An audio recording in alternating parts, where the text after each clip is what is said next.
Hello guys, welcome back to my YouTube channel. दोस्तों, कहा जाता है कि व्यक्ति खाली हाथ आया है और खाली हाथ ही जाएगा, लेकिन ग्रंथों के अनुसार व्यक्ति की मृत्यु के बाद भी 5 चीजें उसके साथ अगले जन्म तक जाती हैं। तो आइए जानते हैं मरने के बाद क्या साथ ले जाता है व्यक्ति। आपने अक्सर लोगों को कहते हुए सुना होगा कि मृत्यु के बाद व्यक्ति के साथ कुछ नहीं जाता। जो भी उस व्यक्ति से जुड़ी भौतिक सुख की चीजें हैं वह सब यहीं रह जाती हैं। अगर पुराण, वेद और बाकी धर्म ग्रंथ को देखा जाए तो उनमें स्पष्ट बताया गया है कि व्यक्ति की मृत्यु के बाद भी कुछ चीजें उसके साथ अगले जन्म तक जाती हैं। कुछ चीजें ऐसी हैं जिनका भुगतान व्यक्ति के अगले जन्म में भी करना पड़ता है। तो दोस्तों, आइए जानते हैं कि ऐसी कौन सी 5 चीजें हैं जो मरने के बाद भी व्यक्ति के साथ जाती हैं। नंबर 1, ज्ञान। ज्ञान व्यक्ति को भीड़ में सबसे अलग करता है। ज्ञान के बल पर आप अपनी एक अलग पहचान और लोगों पर छाप छोड़ने में कामयाब रहते हैं। इसीलिए अपनी मृत्यु से पहले आप जितना ज्ञान लेंगे वह आपके बहुत काम आएगा।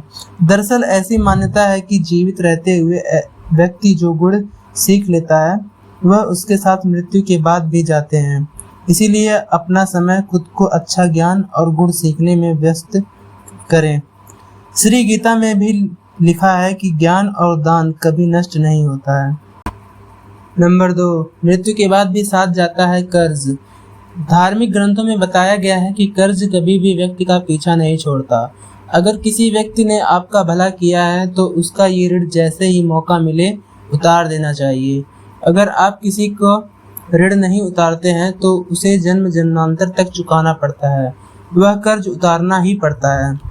अगले जन्म में वह कर्ज किसी भी रूप में आपको चुकाना पड़ सकता है।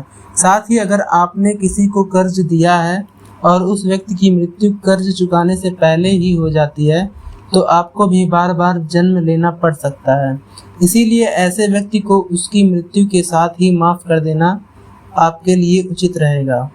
नंबर 3, मृत्यु के बाद साथ जाती है वासना और मोह।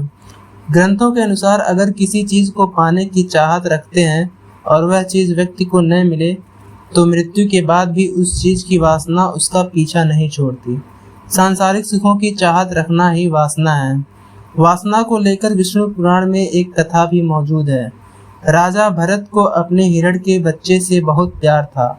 उसी के बारे में सोचते हुए उस राजा ने अपने प्राण त्याग दिए। अगले जन्म में राजा खुद हिरण के रूप में जन्म लेना पड़ा। इसीलिए कामना और वासना को अपने मन में हावी नहीं होने देना चाहिए।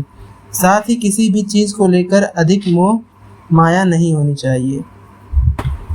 नंबर 4, मृत्यु के बाद भी साथ जाते हैं कर्म। गीता में कहा गया है कि मनुष्य का जीवन बिना कर्म के संभव नहीं है। हर पल मनुष्य अच्छे बुरे कर्म करता रहता है। मृत्यु समीप आने पर व्यक्ति के कर्मों द्वारा ही तय होता है कि उसे परलोक में सुख मिलेगा या दुख। इन्हीं के परिणाम से अगले जन्म में अच्छा बुरा फल प्राप्त होता है। कर्म 7 जन्मों तक व्यक्ति का पीछा नहीं छोड़ते। इसका एक उदाहरण महाभारत में भी मौजूद है। बाणों की शैया पर लेटे हुए भीष्म को भगवान कृष्ण से जब भीष्म जी ने पूछा कि मुझे ऐसी मृत्यु क्यों मिली तो भगवान कृष्ण ने उन्हें 7 जन्म पहले की घटना याद दिलाई। दरअसल 7 जन्म पहले भीष्म जी ने अधमरे सांप को उठाकर नागफनी के कांटों पर फेंक दिया था। तो दोस्तों, इसी प्रकार कर्म मनुष्य का पीछा कभी नहीं छोड़ता है। इसीलिए अच्छे कर्म करते रहिए। नंबर 5, मृत्यु के बाद भी साथ जाता है पुण्य। आपने अक्सर घर के बड़ों से सुना होगा कि दान और परोपकार कभी खाली नहीं जाता। इसका जिक्र शास्त्रों में भी किया गया है। जीवन में अगर कोई अपरिचित व्यक्ति आपकी मदद करता है, इसका अर्थ है कि वह पिछले जन्म में आपके द्वारा किए गए दान और परोपकार को चुका रहा है। इसीलिए दान पुण्य करते रहना चाहिए। धन्यवाद।